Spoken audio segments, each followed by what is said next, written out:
नमस्कार।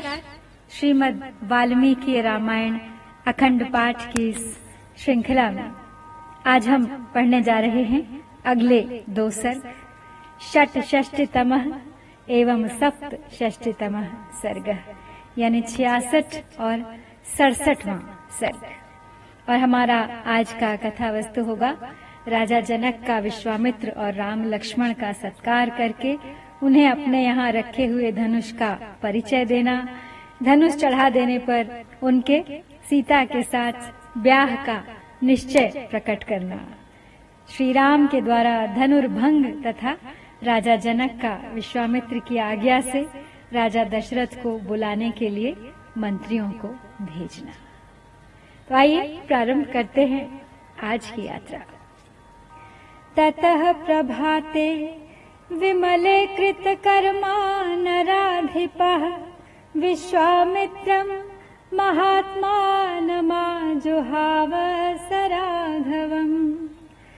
तमर्चयित्वा धर्मात्मा शास्त्रदृष्टेन कर्मणा राघवौ च महात्मानौ तदा वाक्यमुवाचः।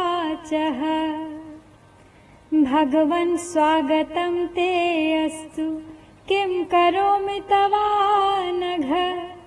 भवानाज्ञापयतु मामाज्ञाप्यो भवता ह्यहम्।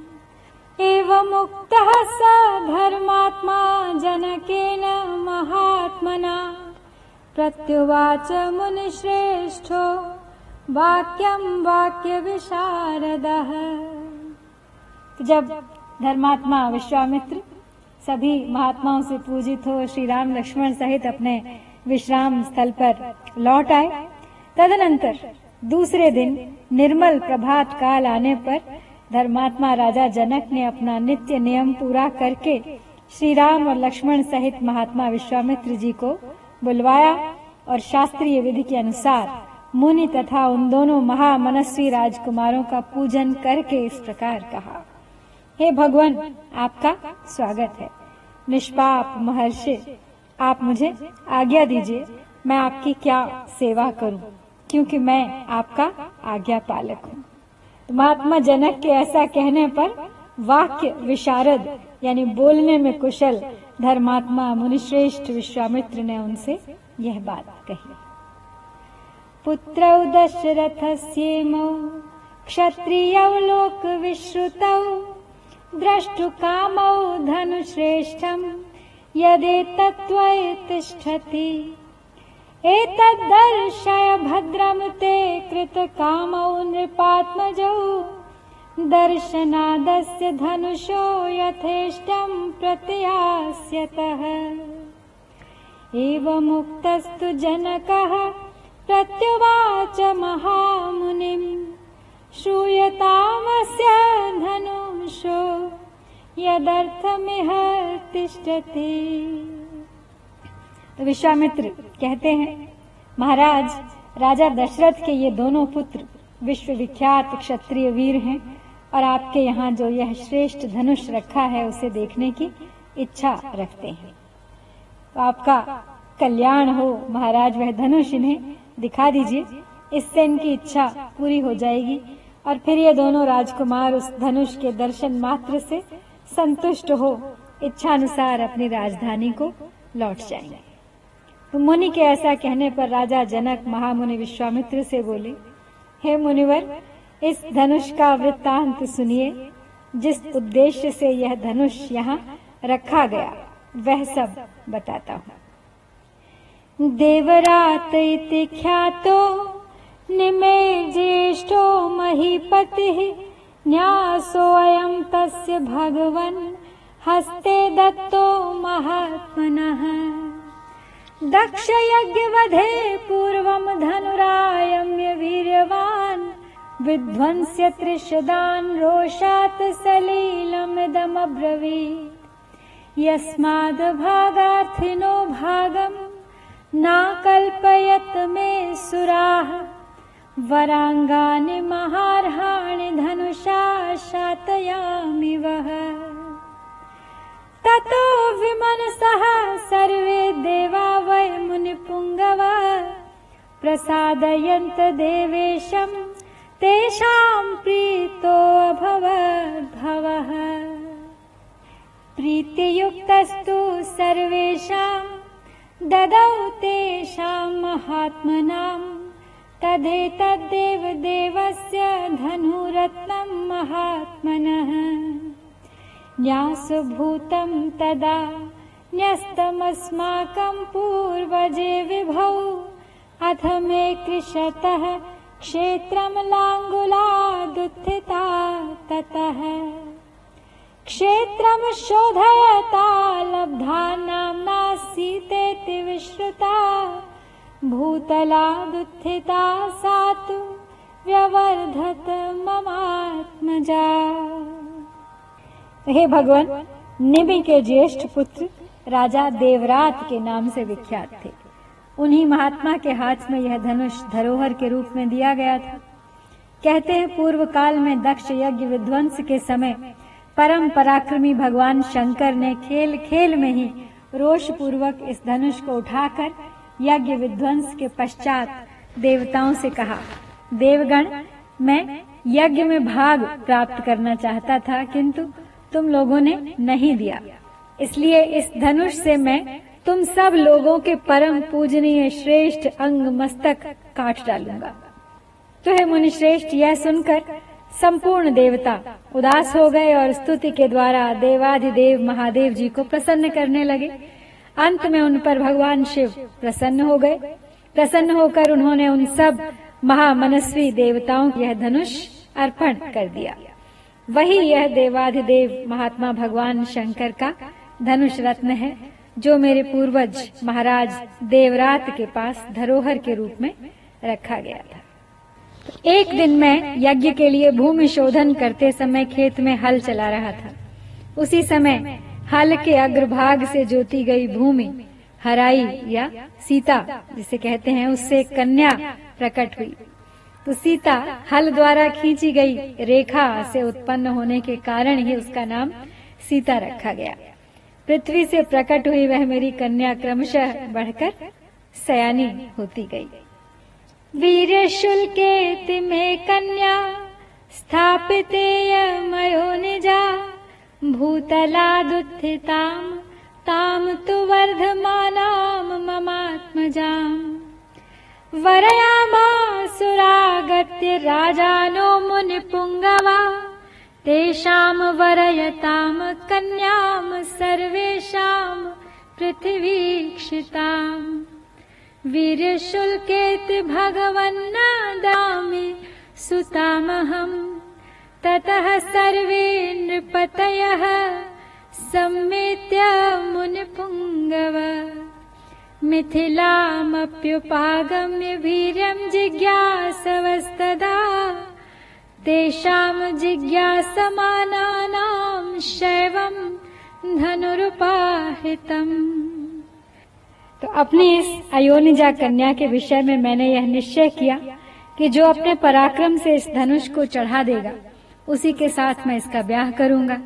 इस तरह इसे वीर शुल्का पराक्रम रूप शुल्क वाली बनाकर अपने घर में मैंने छोड़ रखा है। हे मुनिश्रेष्ठ, भूतल से प्रकट होकर दिनों दिन बढ़ने वाली मेरी पुत्री सीता को कई राजाओं ने यहाँ आकर मांगा, परंतु भगवान कन्या का वरण करने वाले उन सभी राजाओं को मैंने यह बता दिया कि मेरी कन्या वीर शुल्का है। उचित पराक्रम प्रकट करने पर ही कोई पुरुष उसके साथ विवाह करने का अधिकारी हो सकता है। यही कारण है कि मैंने आज तक किसी को अपनी कन्या नहीं दी है। तो मुनिपुंगव तब सभी राजा मिलकर मिथिला में आए और पूछने लगे कि राजकुमारी सीता को प्राप्त करने के लिए कौन सा पराक्रम निश्चित किया गया है। मिथिलामप्युपागम्य वीर्यं जिज्ञासवस्तदा तेषां जिज्ञासमानानां शैवं धनुरुपाहृतम् न शेकुर्ग्रहणे तस्य धनुषस्तोलने अपि वा तेषां वीर्यवतां वीर्यमल्पं ज्ञात्वा महामुने प्रत्याख्याता नृपतयस्तन्निबोध तपोधन। ततः परम कोपेन राजानो मुनिपुंगव अरुन्धन् मिथिलां सर्वे वीर्य संदेहम् आगताः। आत्मानमवधूतं मे विज्ञाय नृपपुंगवा रोषेण महताविष्टाः पीडयन् मिथिलां पुरीम्। तो हे भगवान, मैंने पराक्रम की जिज्ञासा करने वाले उन राजाओं के सामने यह शिवजी का धनुष रख दिया, परंतु वे लोग इसे उठाने या हिलाने में भी समर्थ न हो सके। तो हे महामुने, उन पराक्रमी नरेशों की शक्ति बहुत थोड़ी जानकर मैंने उन्हें कन्या देने से इनकार कर दिया। तो तपोधन, इसके बाद जो घटना घटी उसे भी आप सुन लीजिए। तो मुनि प्रवर, मेरे इनकार करने पर ये सब राजा अत्यंत कुपित हो उठे और अपने पराक्रम के विषय में संशयापन्न हो मिथिला को चारों ओर से घेर कर खड़े हो गए। तो मेरे द्वारा अपना तिरस्कार हुआ मानकर उन श्रेष्ठ नरेशों ने अत्यंत रुष्ट हो मिथिलापुरी को सब ओर से पीड़ा देना आरंभ कर दिया। ततः संवत्सरे पूर्णे क्षयं यातानि सर्वशः साधनानि मुनिश्रेष्ठ ततो अहं भृश दुःखितः। ततो देवगणान् सर्वांस्तपसाहं प्रसादयम् ददुश्च परम प्रीताश्चतुरंग बलं सुराः। ततो भग्ना नृपतयो हन्यमाना दिशो ययुः अवीर्या वीर्य संदिग्धाः सामात्याः पापकारिणः। तदेतन्मुनिशार्दूल धनुः परम भास्वरम् राम लक्ष्मणयोश्चापि दर्शयिष्यामि सुव्रत। यद्यस्य धनुषो रामः कुर्यादारोपणम् मुने सुताम योनिजाम सीताम दद्याम दाशरथेरहम्। तो हे मुनिश्रेष्ठ, पूरे 1 वर्ष तक वे घेरा डाले रहे। इस बीच में युद्ध के सारे साधन क्षीण हो गए। इससे मुझे बड़ा दुख हुआ। तब मैंने तपस्या के द्वारा समस्त देवताओं को प्रसन्न करने की चेष्टा की। देवता बहुत प्रसन्न हुए और उन्होंने मुझे चतुरंगिणी सेना प्रदान कर दी। फिर तो हमारे सैनिकों की मार खाकर वे सभी पापाचारी राजा जो बलहीन थे अथवा जिनके बलवान होने में संदेह था, मंत्रियों सहित भागकर विभिन्न दिशाओं में चले गए। तो मुनिश्रेष्ठ, यही वह परम प्रकाशमान धनुष है। तो उत्तम व्रत का पालन करने वाले हे महर्षि, मैं उसे श्री राम लक्ष्मण को भी अवश्य दिखाऊंगा। तो हे महामुने, यदि श्री राम इस धनुष की प्रत्यंचा चढ़ा दें तो मैं अपनी अयोनिजा कन्या सीता को इन दशरथ कुमार के हाथों में दे दूंगा। तो यहाँ पे हम 66वां सर्ग संपन्न करते हैं और बढ़ते हैं आगे 67वें सर्ग की ओर। जनकस्य वचः श्रुत्वा विश्वामित्रो महामुनिः धनुर्दर्शय रामाय इति होवाच पार्थिवम्। ततः स राजा जनकः सचिवान् व्याधिदेशः धनुरानीयताम् दिव्यम् गन्धमाल्यानुलेपितम्। जनकेन समादिष्टाः सचिवाः प्राविशन् पुरम् तद्धनुः पुरतः कृत्वा निर्जग्मुरमितौजसः। तो जनक की यह बात सुनकर महामुनि विश्वामित्र बोले, हे राजन, आप श्री राम को अपना धनुष दिखाइए। तब राजा जनक ने मंत्रियों को आज्ञा दी, चंदन और मालाओं से सुशोभित वह दिव्य धनुष यहाँ ले आओ। तो राजा जनक की आज्ञा पाकर वे अमित तेजस्वी मंत्री नगर में गए और उस धनुष को आगे करके पुरी से बाहर निकले। नृणाम शतानि 50 व्यायतानाम महात्मनाम मंजूषामष्टचक्राम ताम समूहस्ते कथंचन। तामादाय सुमंजूषामायसीं यत्र तद्धनुः सुरोपं ते जनकमुचोर्नृपते मन्त्रिणः इदं धनुर्वरं राजन् पूजितं सर्वराजभिः मिथिलाधिप राजेन्द्र दर्शनीयं यदीच्छसि। तेषां नृपो वचः श्रुत्वा कृताञ्जलिर्भाषत विश्वामित्रं महात्मानं तावुभौ राम लक्ष्मणौ। वह धनुष 8 पहियों वाली लोहे की बहुत बड़ी संदूक में रखा गया था और उसे मोटे ताजे 5000 महामनस्वी वीर किसी तरह ठेल कर वहां तक ला सके थे। तो लोहे की वह संदूक जिसमें धनुष रखा गया था लाकर उन मंत्रियों ने देवोपम राजा जनक से कहा, हे राजन, हे मिथिलापते राजेंद्र, यह समस्त राजाओं द्वारा सम्मानित श्रेष्ठ धनुष है। यदि आप इन दोनों राजकुमारों को दिखाना चाहते हैं तो अवश्य दिखाइए।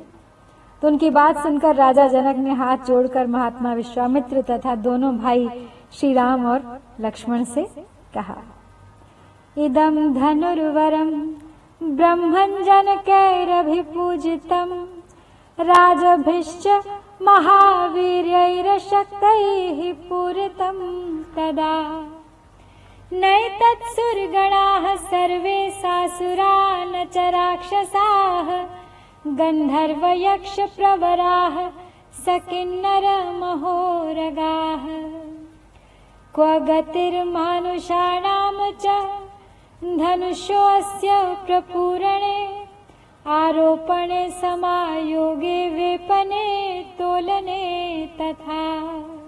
तो हे ब्रह्मन, यही वह श्रेष्ठ धनुष है जिसका जनक वंशी नरेशों ने सदा ही पूजन किया है तथा जो इसे उठाने में समर्थ न हो सके उन महापराक्रमी नरेशों ने भी इसका पूर्व काल में सम्मान किया है। इसे समस्त देवता, असुर, राक्षस, गंधर्व, बड़े बड़े यक्ष, किन्नर और महानाग भी नहीं चढ़ा सके हैं। फिर इस धनुष को खींचने, चढ़ाने, इस पर बाण संधान करने, इसकी प्रत्यंचा पर टंकार देने तथा इसे उठाकर इधर उधर हिलाने में मनुष्यों की कहाँ शक्ति है। तदेतद् धनुषां श्रेष्ठमानीतं मुनिपुंगव दर्शयैतन्महाभाग अनयो राजपुत्रयो। विश्वामित्रः सरामस्तु श्रुत्वा जनक भाषितं वत्स राम धनुः पश्य इति राघवम् अब्रवीत्। महर्षे वर्चनाद रामो यत्र तिष्ठति तद्धनुः मञ्जूषां तामपावृत्य दृष्ट्वा धनुरथा ब्रवीत्। इदं धनुर्वरं दिव्यं संस्पृशामिह पाणिना यत्नवांश भविष्यामि तोलने पूरणे अपि वा। तो हे मुनि प्रवर, यह श्रेष्ठ धनुष यहाँ लाया गया है महाभाग, आप इसे इन दोनों राजकुमारों को दिखाइए। तो श्री राम सहित विश्वामित्र ने जनक का वह कथन सुनकर रघुनंदन से कहा, वत्स राम, इस धनुष को देखो। महर्षि की आज्ञा से श्री राम ने जिसमें वह धनुष था उस संदूक को खोलकर उस धनुष को देखा और कहा कि अब मैं इस दिव्य एवं श्रेष्ठ धनुष में हाथ लगाता हूँ, मैं इसे उठाने और चढ़ाने का भी प्रयत्न करूंगा। बाढ़मित्यमब्रवीत् राजा मुनिश्च समभाषत लीलया स धनुर्मध्ये जग्राह वचनान् मुनेः। पश्यताम् नृसहस्राणाम् बहूनाम् रघुनन्दन आरोपयत् स धर्मात्मा सलीलमिव तद्धनुः। आरोपयित्वा मौर्वीं च पूरयामास तद्धनुः तद्बभञ्ज धनुर्मध्ये नरश्रेष्ठो महायशाः। तब राजा और मुनि ने एक स्वर में कहा, हाँ ऐसा ही करो। और मुनि की आज्ञा से रघुकुल नंदन धर्मात्मा श्री राम ने उस धनुष को बीच से पकड़कर लीला पूर्वक उठा लिया और खेल सा करते हुए उस पर प्रत्यंचा चढ़ा दी। उस समय कई हजार मनुष्यों की दृष्टि उन पर लगी थी। तो प्रत्यंचा चढ़ाकर महायशस्वी नरश्रेष्ठ श्री राम ने ज्यों ही उस धनुष को कान तक खींचा त्यों ही वह बीच से ही टूट गया।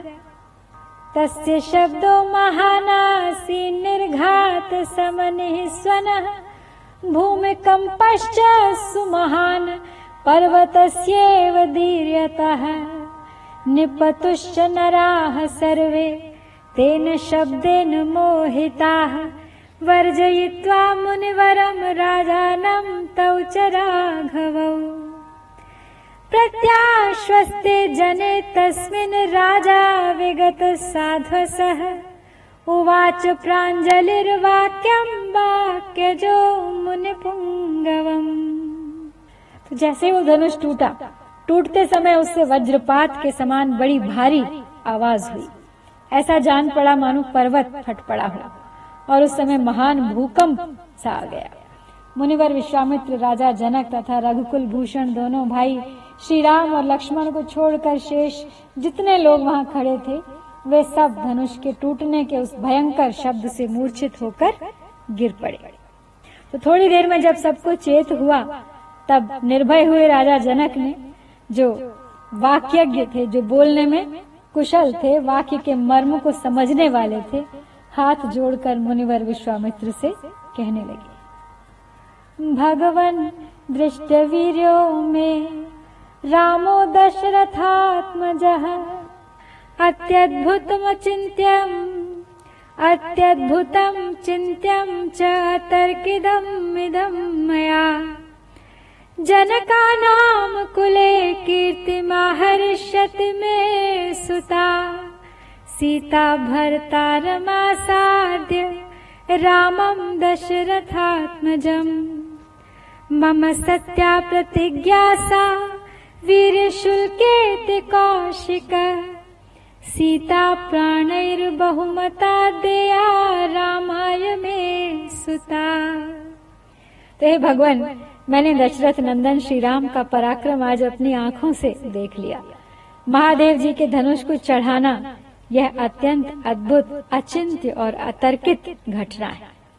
मेरी पुत्री सीता दशरथ कुमार श्री राम को पति रूप में प्राप्त करके जनक वंश की कीर्ति का विस्तार करेगी। हे कुशिक नंदन, मैंने सीता को वीर शुल्का, पराक्रम रूपी शुल्क से ही प्राप्त होने वाली बताकर जो प्रतिज्ञा की थी वह आज सत्य एवं सफल हो गई है। सीता मेरे लिए प्राणों से भी बढ़कर है। अपनी यह पुत्री मैं श्री राम को समर्पित करूंगा। भवतो अनुमते ब्रह्मन् शीघ्रं गच्छन्तु मंत्रिणः मम कौशिक भद्रम ते अयोध्याम त्वरितारथै राजानं प्रश्रितैर्वाक्यैरानयन्तु पुरं मम प्रदानं वीर्यशुल्कायाः कथयन्तु च सर्वशः मुनिगुप्तौ च काकुत्स्थौ कथयन्तु नृपाय वै प्रीतियुक्तं तु राजानमानयन्तु सुशीघ्रगाः कौशिकस्तु तथेत्याह राजा चाभाष्यमन्त्रिणः अयोध्यां प्रेषयामास धर्मात्मा कृतशासनान् यथावृत्तं समाख्यातुमानेतुं च नृपं तथा। हे ब्रह्मन, हे कुशिक नंदन, आपका कल्याण हो। यदि आपकी आज्ञा हो तो मेरे मंत्री रथ पर सवार होकर बड़ी उतावली के साथ शीघ्र ही अयोध्या को जाएं और विनय युक्त वचनों द्वारा महाराज दशरथ को मेरे नगर में लिवा लाएं। साथ ही यहाँ का सब समाचार बताकर यह निवेदन करें कि जिसके लिए पराक्रम का ही शुल्क नियत किया गया था, उस जनक कुमारी सीता का विवाह श्री रामचंद्र जी के साथ होने जा रहा है। तो ये लोग महाराज दशरथ से यह भी कह दें कि आपके दोनों पुत्र श्री राम और लक्ष्मण विश्वामित्र जी के द्वारा सुरक्षित हो मिथिला में पहुंच गए हैं। इस प्रकार प्रीतियुक्त हुए राजा दशरथ को ये शीघ्रगामी सचिव जल्दी यहाँ बुला लाए। तो विश्वामित्र ने तथास्तु कहकर राजा की बात का समर्थन किया तब धर्मात्मा राजा जनक ने अपनी आज्ञा का पालन करने वाले मंत्रियों को समझा बुझाकर यहाँ का ठीक ठीक समाचार महाराज दशरथ को बताने और उन्हें मिथिलापुरी में ले आने के लिए भेज दिया। तो इस प्रकार यहाँ 67वां सर्ग भी समाप्त होता है। तो आज हमने 66 और 67 दो सर्गों का पाठ किया है। इत्यार्षे श्रीमद् रामायणे वाल्मीकिये आदि काव्ये बालकांडे षट्षष्टितमः एवं सप्तषष्टितमः सर्गः। ओम श्री सीतारामचंद्राभ्याम नमः।